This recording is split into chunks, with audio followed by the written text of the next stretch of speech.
오늘 말씀은 출애굽기 12장 21절부터 28절까지 말씀입니다. 제가 봉독하겠습니다. 모세가 이스라엘 모든 장로를 불러서 그들에게 이르되 너희는 나가서 너희의 가족대로 어린 양을 택하여 유월절 양으로 잡고 우슬초 묶음을 가져다가 그릇에 담은 피에 적셔서 그 피를 문 임방과 좌우 설주에 뿌리고 아침까지 한 사람도 자기 집 문 밖에 나가지 말라. 여호와께서 애굽 사람들에게 재앙을 내리려고 지나가실 때 문 임방과 좌우 문 설주의 피를 보시면 여호와께서 그 문을 넘으시고 멸하는 자에게 너희 집에 들어가서 너희를 치지 못하게 하실 것임이니라. 너희는 이 일을 규례로 삼아 너희와 너희 자손이 영원히 지킬 것이니 너희는 여호와께서 허락하신 대로 너에게 주시는 땅에 이를 때 이 예식을 지킬 것이라. 이후에 너희의 자녀가 묻기를 이 예식이 무슨 뜻이냐 하거든 너희는 이르기를 이는 여호와의 유월절 제사라. 여호와께서 애굽 사람에게 재앙을 내리실 때 애굽에 있는 이스라엘 자손의 집을 넘으사 우리 집을 구원하셨느니라 하라 하매 백성이 머리 숙여 경배하니라. 이스라엘 자손이 물러가서 그대로 행하되 여호와께서 모세와 아론에게 명령하신 대로 행하니라. 아멘. 네, 오늘은 성찬에 대해서 특히 성찬의 의미가 무엇이고 또 성찬이 우리에게 주는 유익이 무엇인지를 좀 살펴보고자 합니다. 이 성찬의 의미를 제대로 파악하기 위해서는 역시 성경을 봐야 합니다. 이 성경 전체를 봐야 하고요. 또 그리고 그 시작에는 이 구약 출애굽 사건이 있습니다. 그리고 또 그 다음에는 또 신약 십자가 사건이 있는데요. 먼저 좀 출애굽 사건을 보자면요. 이 출애굽 사건은 성경 전체에서 굉장히 중요한 위치를 차지합니다. 지난주일 우리 주기도문에 대해서 설교할 때도 이 출애굽에 대해서 나오지 않았습니까? 이집트의 압제 아래에서 이 고통받던 이스라엘 백성입니다. 이스라엘 백성을 이집트로부터 해방시키시고 구원하시기 위해 하나님께서 모세를 부르셨죠. 그때 이 모세의 질문이 하나님이 누구냐는 것이었습니다. 하나님을 이름을 묻는 질문이었죠. 두 가지 답변이 있었는데요. 첫째로 하나님은 스스로 존재하시는 하나님이며 따라서 다른 모든 것을 존재케 하며 유지시키는 분이십니다. 창조주 하나님이라는 것이죠. 둘째로 하나님은 여호와 곧 아브라함과 이삭과 야곱의 하나님이며 창조된 모든 것을 다시 구원하시고 회복시키시는 분입니다. 이 아브라함과 이스라엘 나라를 통해 그 일을 구원하시는 그 일을 이루시겠다는 것이죠. 이때 하나님은 구속주 하나님이십니다. 이 창조주 하나님에 대해서 좀 더 살펴보면 여러분 이 모세 오경 중에 하나인 창세기 있지 않습니까? 이 창세기가 누구에 의해 기록되었으며 또 언제 기록된 것인지 아십니까? 모세 오경에 포함된다고 하니까 모세에 의해 기록된 것이겠죠? 또 모세에 의해 기록되었다고 하니까 이 출애굽 사건 이후에 기록된 것임을 우리는 충분히 유추할 수 있습니다. 이 창세기 기록 저자와 이 기록 연대가 알려주는 바가 있습니다. 한번 보십시오. 창세기 1장에 보면 이 천지를 창조하시는 하나님이 등장합니다. 태초에 하나님이 천지를 창조하시니라 나오죠. 그런데 이 천지 창조의 창세기 1장을요, 이 기록 저자와 기록 연대라는 맥락에서 살펴보게 되면 이 모세가 이 출애굽 이후 이스라엘 백성에게 하나님이 누구이신지 알려주기 위해 쓴 것임을 알 수 있습니다. 결국 창세기 1장의 내용, 하나님이 천지를 창조하셨다. 또는 또 그리고 하나님이 하나님의 형상대로 인간을 창조하셨다. 라는 이 내용은요, 이 출애굽기 3장 14절 스스로 있는 자에 대한 어떤 신학적인 해설이라고 할 수 있습니다. 이 처음 모세를 부르셨을 때 우리 지난주에 봤듯이 스스로 있는 자라는 이름만 알려주셨고요. 그 이후에 이스라엘을 이집트로부터 해방시키고 가나안 땅으로 인도하는 그 과정에서 이 모세를 통해 창세기를 기록하게 하셨고요. 그리고 그 창세기를 통해서 이 출애굽기 3장 14절에 스스로 있는 자, 그 스스로 있는 자로서의 하나님이 구체적으로 무엇을 의미하는지 이스라엘 백성에게 주셨다는 것입니다. 실로 하나님은 그 누구에게도 창조되지 않는 스스로 존재하시는 하나님이시고요. 그리고 오히려 존재하는 모든 것을 창조하시고 유지하시는 분이십니다. 이렇게 출애굽기 3장 14절에서 스스로 있는 자라고 소개하신 다음에 이제 15절인데요. 거기서 하나님은 하나님 자신을 여호와 하나님, 곧 아브라함의 하나님, 이삭의 하나님, 야곱의 하나님이라고 알려주십니다. 자, 그러면 이 구속주 하나님은 어떻게 또 드러났을까요? 이 스스로 있는 자, 창조주 하나님은 이 천지 창조를 통해 드러나지 않았습니까? 이 권능의 하나님께서 실제로 천지와 그 가운데 인간을 창조하시고 그 이름의 의미를 보여주셨다는 것입니다. 그렇다면 구속주 하나님은 어떻게 드러나셨는가입니다. 어떻게 드러났습니까? 이 구속주 하나님의 권능은요, 이제 이스라엘 백성이 곧 경험할 바 이 출애굽 사건을 통해서 나타내신다는 것입니다. 이스라엘 백성을 해방시키시고 구속하시는 이 하나님의 권능은 특별히 10가지 재앙으로 나타납니다. 하나님은 나일 강물을 핏물로 변해 물을 마실 수 없게 만드십니다. 개구리 떼가 나타나 온 이집트를 괴롭힙니다. 이가 득실거리고 파리가 들끓습니다. 가축들이 죽어나갑니다. 악성 종기로 고통을 당합니다. 우박이 내려 재산이 피해를 입고 메뚜기 떼가 곡식을 다 갉아 먹습니다. 어둠이 사흘 밤낮 동안 가득합니다. 이 재앙들을 이집트에게 내리신 것이죠. 그리고 이것은 다 하나님께서 하신 것입니다. 이렇게 이집트를 향해 재앙을 내리시는 이유는요, 이스라엘 백성을 이제 그만 내보내라는 것입니다. 이집트 노예로 그만 부리고 하나님 나라 백성으로 하나님을 예배하는 삶을 살 수 있도록 이집트에서 보내라는 것입니다. 하지만요, 이집트 왕 바로는 끝까지 고집을 피웁니다. 이스라엘 백성을 보내주지 않겠다는 것이죠. 그러자 하나님께서 마지막 10번째 재앙을 준비하십니다. 출애굽기 11장 1절입니다. 주님께서 모세에게 말씀하셨다. 내가 이제 바로에게와 이집트 땅 위에 한 가지 재앙을 더 내리겠다. 그렇게 한 다음에야 그가 너희를 여기에서 내보낼 것이다. 이 마지막 재앙, 이 재앙이 무엇이길래 그렇게 고집을 피우던 이 바로 왕이 이스라엘 백성을 내보낼 수밖에 없을 것이라고 하실까요? 그 재앙이 무엇인지 4절부터 나옵니다. 모세가 바로에게 말하였다. 주님께서 말씀하셨습니다. 내가 한밤중에 이집트 사람 가운데로 지나갈 것이니 이집트 땅에 있는 처음 난 것이 모두 죽을 것이다. 임금 자리에 앉은 바로의 맏아들을 비롯하여 다 죽을 것이다. 이집트 온 땅에서 이제까지도 없었고 앞으로도 없을 큰 곡성이 들릴 것이다. 이집트 땅에 있는 처음 난 것은 심지어 파라오 왕의 장자라 할지라도 다 죽는다는 것입니다. 하지만 바로 왕은요, 모세로부터 나오는 이 경고의 메시지를 제대로 듣지 않습니다.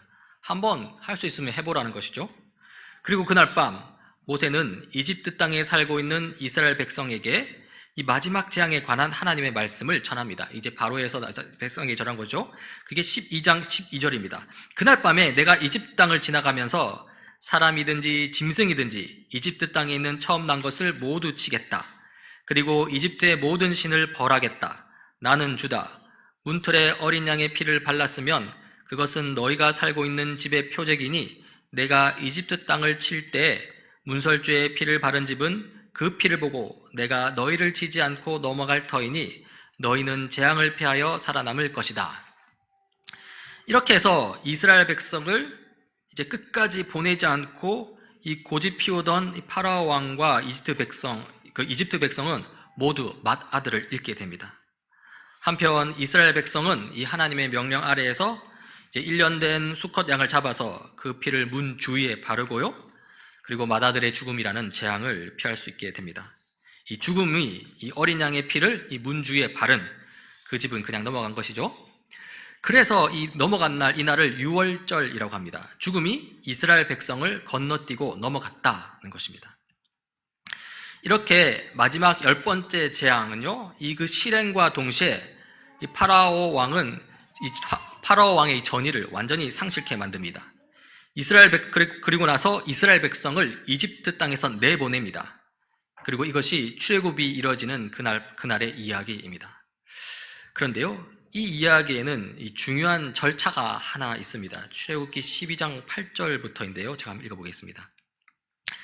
그날 밤에 이제 그 10번째 재앙이 일어나는 날밤이죠. 그 다음 날에 출애굽을 하게 되는데요. 그 전날, 그날 밤에 그 고기를 먹어야 하는데, 고기는 불에 구워서 누룩을 넣지 않은 빵과 쓴 나물을 곁들여 함께 먹어야 한다. 머리와 다리와 내장 할 것 없이 모두 불에 구워서 먹어야 한다. 너희가 그것을 먹을 때에는 이렇게 하여라. 허리에 띠를 띠고 발에 신을 신고 손에 지팡이를 들고 서둘러서 먹어라. 이 유월절은 주 앞에서 이렇게 지켜야 한다. 이 누룩을 넣지 않은 빵과 쓴 나물, 그리고 고기를 먹으라고 하죠. 이 고기는 문주에 바르기 위한 피, 그 피를 뺀 어린 양을 가리킵니다. 피를 빼고 남은 그 어린 양을 남김없이 먹으라는 것입니다. 남겼을 경우 싹 다 불태워 없애라고까지 하는데요. 그런데요, 이렇게 어린 양을 먹는 것을 두고서, 음식을 먹는 것을 두고서 유월절을 지킨다라고 표현합니다. 이것은 이 특정한 절기와 규례가 세워지는 것을 의미합니다. 이 유월절 규례가 세워지는 것이죠. 이 유월절 규례는 매년 반복되어야 할 예식입니다. 출애굽기 12장 24절 25절에서 이 모세가 이 하나님의 뜻을 따라서 이스라엘 백성에게 명령하는데요, 이렇게 명령합니다. 여러분은 이 일을, 유월절 규례죠, 여러분과 여러분의 자손이 지킬 규례로 삼아 영원히 지키게 하십시오. 여러분은 주님께서 여러분에게 주시겠다고 약속하신 그 가나안 땅에 들어가거든 그때도 이 예식을 지키십시오. 출애굽 이후에 광야를 거쳐 가나안 땅에 들어가게 되더라도 계속 지키라는 것이죠.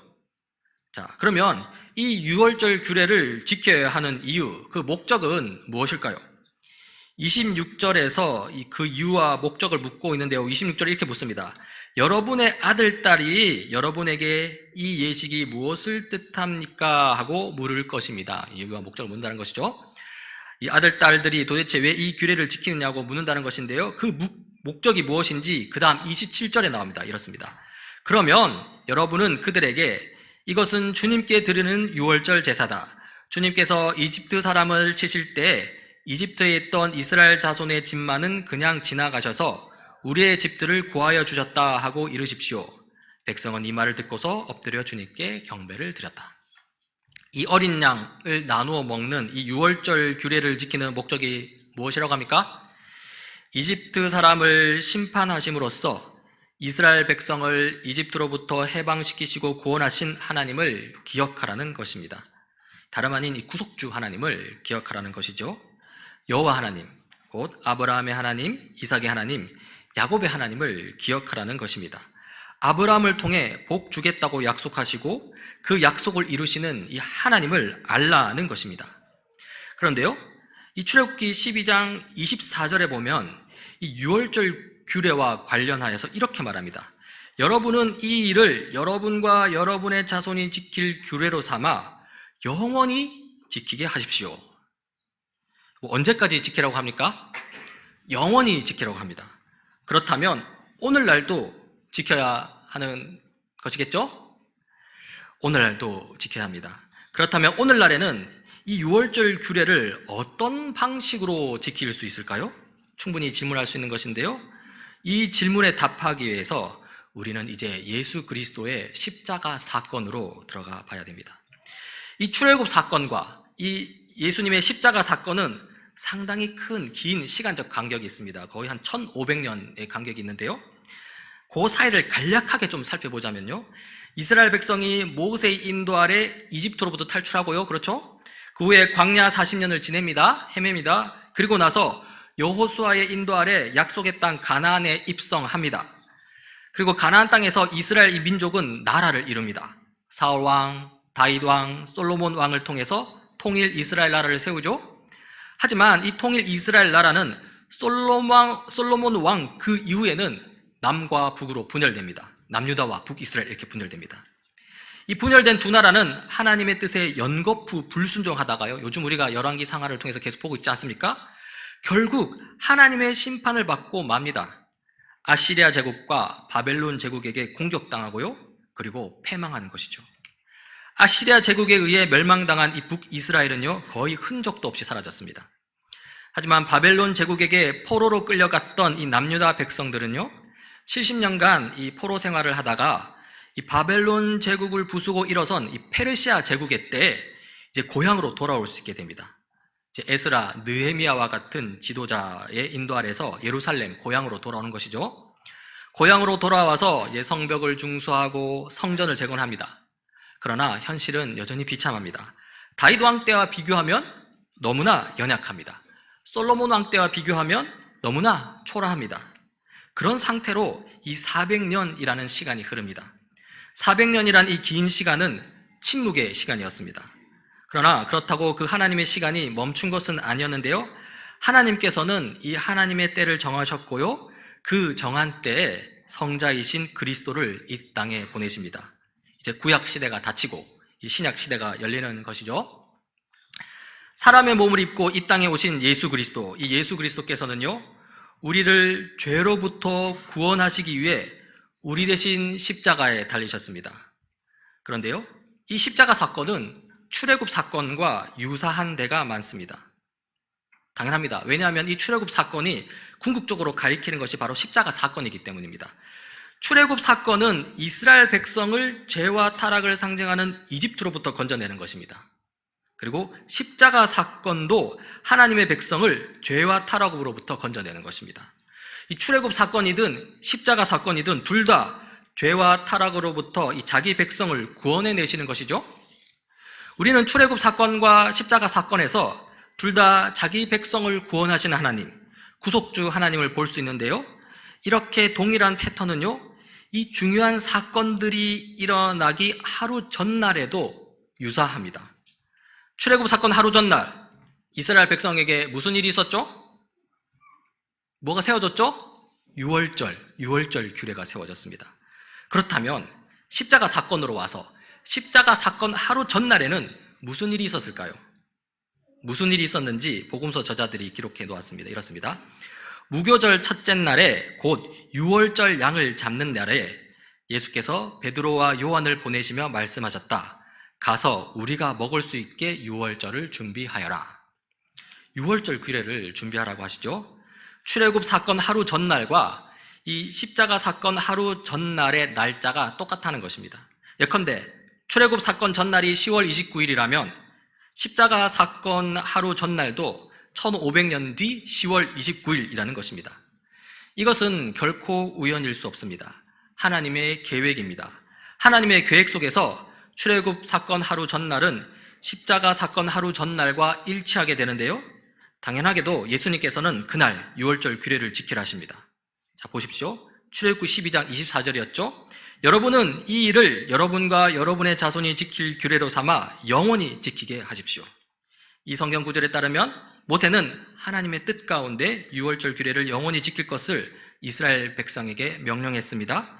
그리고 예수 그리스도께서도 모세에게 나타난 하나님의 명령에 따라서 유월절 규례를 십자가 사건이 있기 하루 전날에 지키려고 하는 것입니다. 그런데요, 예수님은 이 유월절 규례를 단순히 그대로 지키기만 하는 것이 아니라요, 이 유월절 규례를 재해석하시는데요, 이 성경 구절을 통해 보면 이렇습니다. 예수께서는 또 빵을 들어서 감사를 드리신 다음에 떼어서 그들에게 주시고 말씀하셨다. 이것은 너희를 위하여 주는 내 몸이다. 이것을 행하여 나를 기억하여라. 그리고 저녁을 먹은 뒤에 잔을 그와 같이 하시고서 말씀하셨다. 이 잔은 너희를 위하여 흘리는 내 피로 세우는 새 언약이다. 이 유월절 빵이 너희를 위하여 주는 예수님의 몸을 나타낸다는 것이죠. 이 유월절 잔이 너희를 위하여 흘리는 예수님의 피를 나타낸다는 것이죠. 빵이든 잔이든 둘 다 공통적인 것은요, 먼저는 둘 다 이 예수님을 가리키고요, 그리고 둘 다 너희를 위한다, 즉 우리를 위한다는 것입니다. 이것이 의미하는 바는 무엇입니까? 예수님께서 우리를 위하여 우리 대신 희생제물이 되시겠다는 것입니다. 우리 죄를 우리 대신 다 짊어지시고요, 우리 죄책을 우리 대신 다 십자가에서 감당하시겠다는 것입니다. 이것은요, 바로 예수 그리스도 십자가 사건을 가리킵니다. 실제로 예수님께서 십자가 형틀에서 우리 대신 죽으시면서요, 그 예수님을 믿는 우리는 죄책으로부터 해방됩니다. 죄로부터 구원을 얻습니다. 더 이상 형벌을 받지 않아도 됩니다. 이 예수님께서 새로이 재해석하신 이 유월절 규례를 이제 우리는 성찬이라고 부릅니다. 예수님께서 우리에게 베푸시는 거룩한 식사라는 것이죠. 이렇게 예수님에 의해 제석된 유월절 규례, 곧 성찬은요, 출애굽 사건을 기억하고 기념하는 것에 그치지 않습니다.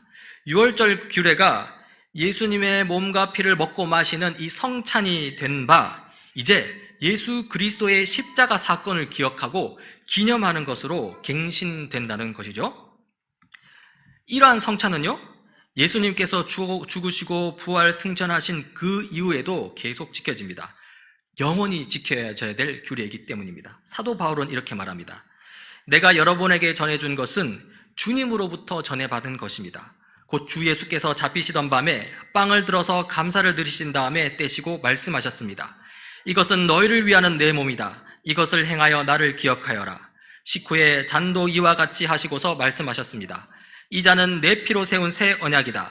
너희가 마실 때마다 이것을 행하여 나를 기억하여라. 예수님으로부터 전해받은 것이라고 하죠. 예수님이 승천하신 이후에 사도 바울도 지키고 있습니다. 이것은 오늘날 우리에게까지 전해진 것이고요, 이것이 오늘 우리가 행하고 있는 성찬 예식인 것입니다. 그런데요, 이 예수 그리스도 안에서 새롭게 갱신된 이 유월절 규례, 곧 성찬은요, 단순히 죄로부터의 구원을 보여주는 것에만 그치지 않습니다. 이 주님의 몸을 가리키는 그 빵, 주님의 피를 가리키는 그 잔을 먹고 마시면서요, 단순히 십자가에서 우리를 구원하신 그 사실에만 그쳐서는 안 된다는 것입니다. 이 지점에서 우리는 성찬 예식이 기억하고 기념하고자 하는 이 예수님과 십자가 사건에 대해서 좀 더 살펴봐야 되는데요, 이 골로새서 1장입니다. 그 골로새서 1장에서 예수님과 십자가 사건이 어떤 의미인지 좀 더 잘 살펴볼 수 있습니다. 골로새서 1장은 예수님에 대해서 이렇게 설명합니다. 이제 15절 16절인데요. 그 아들은 보이지 않는 하나님의 형상이시오 모든 피조물보다 먼저 나신 분이십니다. 만물이 그분 안에서 창조되었습니다. 하늘에 있는 것들과 땅에 있는 것들, 보이는 것들과 보이지 않는 것들, 왕권이나 주권이나 권력이나 권세나 할 것 없이 모든 것이 그분으로 말미암아 창조되었고 그분을 위하여 창조되었습니다. 여러분, 방금 읽은 이 성경 구절에 따르면요, 예수님은 단순히 구속주 하나님이시기만 한 것이 아닙니다. 예수님 안에서 만물이 창조되었고요, 예수님으로 말미암아 만물이 또 만들어졌습니다. 그리고 예수님을 위하여 만물이 창조되었습니다. 이것이 의미하는 바가 무엇이겠습니까? 예수님이 구속하시는 하나님이실 뿐만 아니라 바로 창조하시는 하나님이시라는 것입니다. 예수님은 구속주 하나님이시면서요, 창조주 하나님이십니다. 그리고 또 이 골로새서 1장은 예수 그리스도 그 십자가 사건, 거기에 대해서도 언급하고 있습니다. 20절인데요, 이렇습니다. 그분의 십자가의 피로 평화를 이루셔서 그분으로 말미암아 만물을, 곧 땅에 있는 것들이나 하늘에 있는 것들이나 다 자기와 기꺼이 화해시키셨습니다. 여러분, 예수님의 십자가의 피가 우리 죄 문제만 해결했다고 나옵니까? 예수님을 믿는 우리 사람과의 관계만을 회복시켰다고 합니까? 그렇지 않습니다. 우리와의 관계뿐만이 아니라 만물과의 관계도 회복시켰다고 나옵니다. 십자가 사건, 이 십자가의 피로 그 일을 이루셨습니다. 이렇듯 예수님의 십자가 구속 사역은요, 사실상 우리뿐만 아니라 창조 세계 전체를 회복시키는 사역입니다. 이런 의미에서 예수님은 태초의 창조 사역을 갱신시키시는 하나님이시고요, 따라서 예수님은요, 확실히 구속주이실 뿐만 아니라 또 확실히 창조주 하나님이십니다. 이전 지점에서 우리는 이 출애굽, 이스라엘 백성 출애굽 사건을 경험하고 있고 또 창세기 말씀을 듣고 있는 이스라엘 백성의 입장에 한번 서 볼 필요가 있습니다.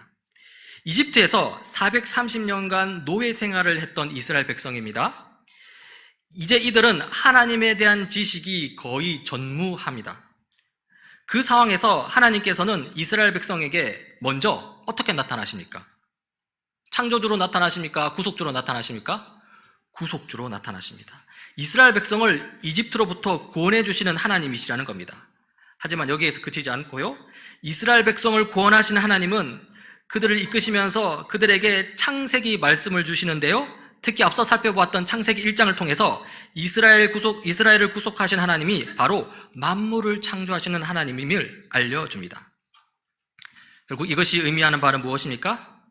이스라엘 백성은요, 하나님을 알 때 출애굽 사건으로 보여주신 바 먼저 구속주 하나님으로 알았습니다. 그리고 그 다음에 창세기 1장의 가르침을 통해서 이 하나님께서 이 모든 것을 창조하신 창조주 하나님이심을 알게 되었던 것입니다. 결국 구속주 하나님에 대한 지식은요, 창조주 하나님을 향해 나아가게 됩니다. 이 유월절 규례도 이런 맥락에서 생각할 수 있습니다. 이스라엘 백성이 유월절 규례를 지키면서요, 단순히 이스라엘을 이집트에서 구원해 주신 하나님만을 기억한 게 아닙니다. 그 구속주 하나님이 바로 이 세상을 창조하신 하나님이시라는 것까지 기념하는 것입니다. 그리고 예수님께서 갱신하시고 제정하신 이 성찬도 마찬가지입니다. 교회는 성찬 예식을 시행하면서요, 단순히 우리를 구원해 주신 예수 그리스도만을 기념하는 게 아닙니다. 그 예수님이 바로 이 세상을 창조하신 그리스도이시며 이 세상을 회복시키시는 창조주 그리스도이심을 기념하는 것입니다. 자, 그렇다면 언제까지 기념할까요?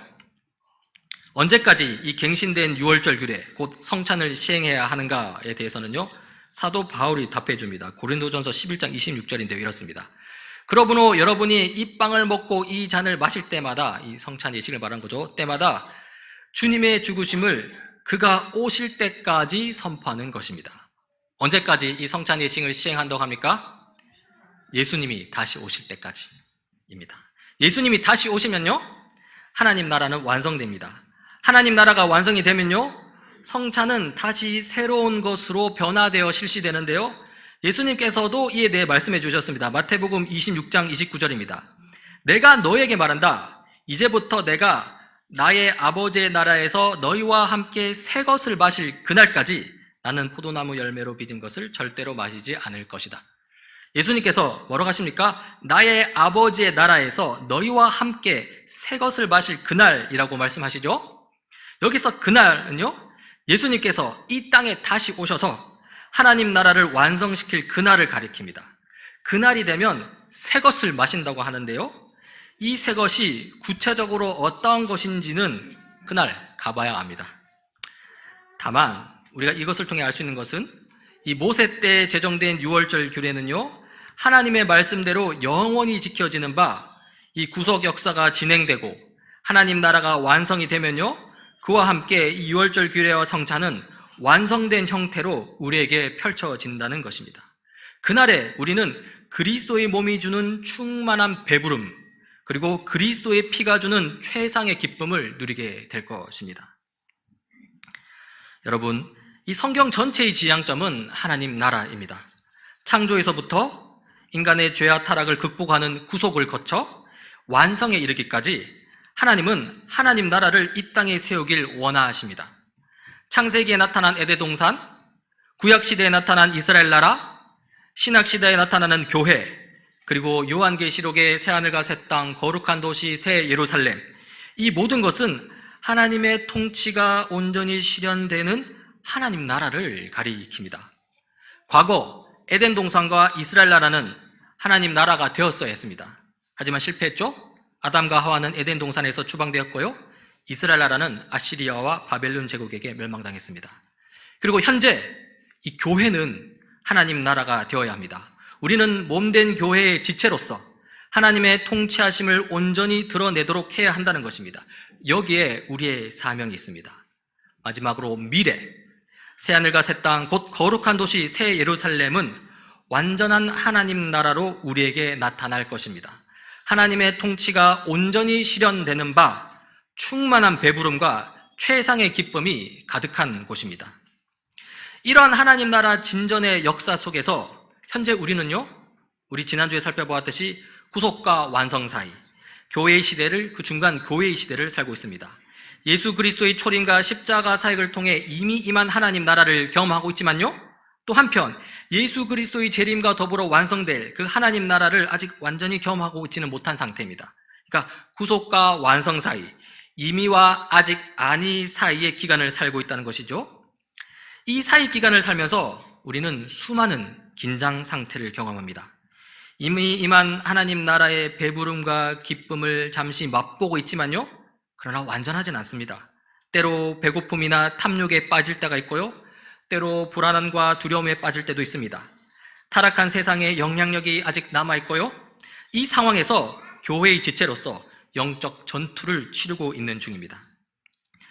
아직 완성되지 않은, 그러나 완성을 향해 전진하고 있는 하나님 나라, 그 속에서 영적 전투 중인 우리인데요, 여기 우리를 위해 성부께서 제정하시고 성자께서 갱신하셨으며 또 사도적 가르침 위에 서 있는 교회를 향해 삼위 하나님이 베푸신 거룩한 식사가 있습니다. 성찬이 있습니다.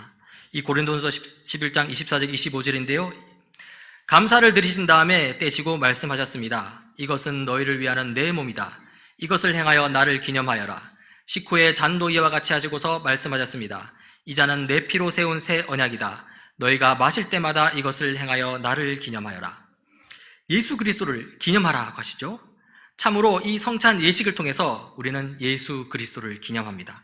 다른 누구도 아니고요, 바로 예수 그리스도를 기념합니다. 이 예수 그리스도는요, 만물을 창조하신 창조주 하나님입니다. 이 예수 그리스도는요, 만물을 구속하여 회복시키시는 구속주 하나님이십니다. 이뿐만이 아닙니다. 예수 그리스도는요, 만물을 완전하게 변화시키시고 완성시키시는 권능과 영광의 하나님이십니다.